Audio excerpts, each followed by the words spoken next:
Do you want to talk to a girl or guy but you're afraid of the conversation drying up? Maybe right now you're thinking of speaking to someone you're attracted to.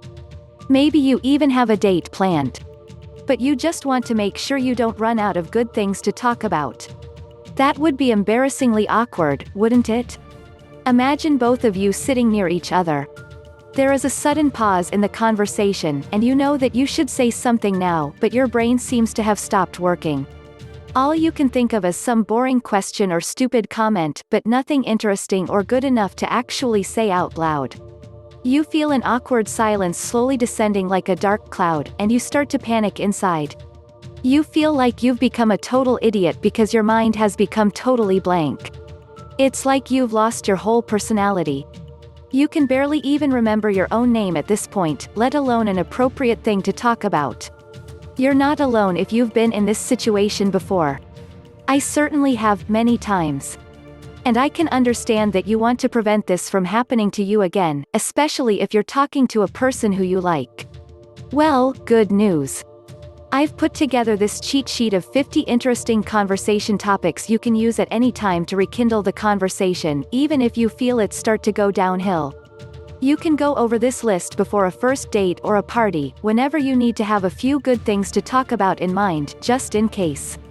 And don't worry, almost all of the topics I suggest are normal. This means you won't hear me tell you to say lines which a normal person would never talk about in real life. For example, many of the conversation tips articles you'll find on the internet are embarrassingly cringe-worthy. They often give you silly suggestions like, if you made a TV show about your life, what would you name it? Who really says something like that? I know I wouldn't. So without further introduction, here is the list of topics that you can refer back to anytime. You'll notice most of them are fairly straightforward and ordinary. That's because you don't need to be talking about aliens and obscure philosophy in most conversations. Unless you want to. Often simple and obvious topics are enough to kickstart your brain again. I've also put them into groups to make it easier for you. Hobbies. Woman painting as a hobby. If you find out what a person's hobbies are, you instantly know a lot more about them. Hobbies are things people do without being paid to, just because they enjoy them. Some examples are yoga, photography, working out, meditation, shopping, etc. The best question I've found for finding out someone's hobbies is, what do you do in your free time? Simple and effective. This also has the benefit of being an open-ended question. If this doesn't get you a great reply, you can ask more specific questions like, do you play any musical instruments? Do you draw, paint, or do art? Do you like dancing? Talk about technology, gadgets, cars. Best if you're a guy talking to another guy. Yes, this is a shameless stereotype, but I've yet to meet a girl who enjoys talking about computer specs with me, though I'm sure they exist. Work, school, career, job, compass. Some people say you shouldn't talk about work. I think that's ridiculous. When you stop and listen to what people usually talk about, work and school are at the top of the list. After all, people do spend several hours a day at these places. And their work or school are often related to an area they're very passionate about. Their coworkers are also some of the people they spend the most time interacting with. However, be warned, for some people these topics can be boring. Older people may be sick of talking about their work, and other people may only be doing a boring job for the money, like a student cashier or construction worker. What do you do? Study. Yes, the simplest and most common way to start a conversation. What is your most or least favorite subject in school? How do you get along with the people you work with? People love talking about their relationship and frustrations with other people. Yes, it's gossip, but you also learn a lot about how the person works this way. Do you love working there, or are you doing it for the money? This can be a playful question on a date, not a good idea at a networking event. What is your dream job? Another way to ask this, if money didn't matter, what would you do with your time? Travel globe. Many of the most memorable experiences in people's lives came from traveling. When you're in an unfamiliar place, in the middle of a new and strange culture, that's gonna make a big impact on you. And even if someone hasn't traveled a lot yet, they usually have dreams of traveling in the future. either on vacations or later in retirement. What countries have you traveled to? If you two have visited the same country, you may be able to talk about those shared experiences for hours. What was your biggest experience of culture shock in another country? Where in the world would you love to live most? Why? How does your home country compare to here? If they were born, raised in a different country, what's the worst thing that's happened to you while traveling? Be careful with this one, although you will get some interesting responses. I've heard people getting robbed by taxi drivers, getting scammed for a few bucks, etc. Have you ever traveled by yourself? Or you can ask, would they? Do you speak any other languages? Entertainment movie symbols walk around in public, and you will always hear people talking about movies, TV shows and books. For some reason, people love talking about stories and the characters inside them they feel like they know. There's always new ones coming out, so the topic never really gets stale. What's your favorite movie or TV show ever? Which movie, book, show are you ashamed to admit you love? Lots of people read books like Twilight or watch reality TV as a guilty pleasure. Which movie are you most looking forward to being released? What kind of books do you usually read? What was the last one you read? This question is great if you're on a date and trying to find an intelligent person. What kind of music are you into right now?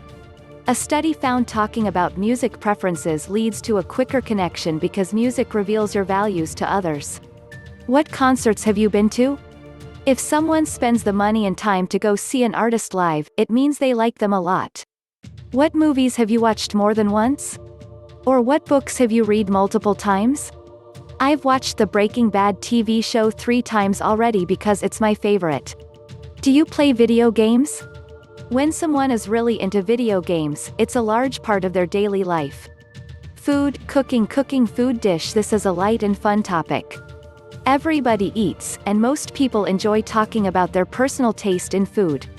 If this is your first conversation with someone, then don't try to figure out the meaning of life. Find out what type of food you should try. Talk about a recent restaurant you or they went to. How was it different than others? Why was it good? Why was it bad? What type of cooking do they do at home? Do they dislike it or find it relaxing? Do they usually cook food from a specific culture? For example, maybe their parents are from Vietnam and that's 90% of the food they eat. Do they follow any specific diet? Like vegan or paleo, for example. This can tell you a lot about their personal values. Don't ask this to a fat person, they will probably get offended if they are sensitive about their weight.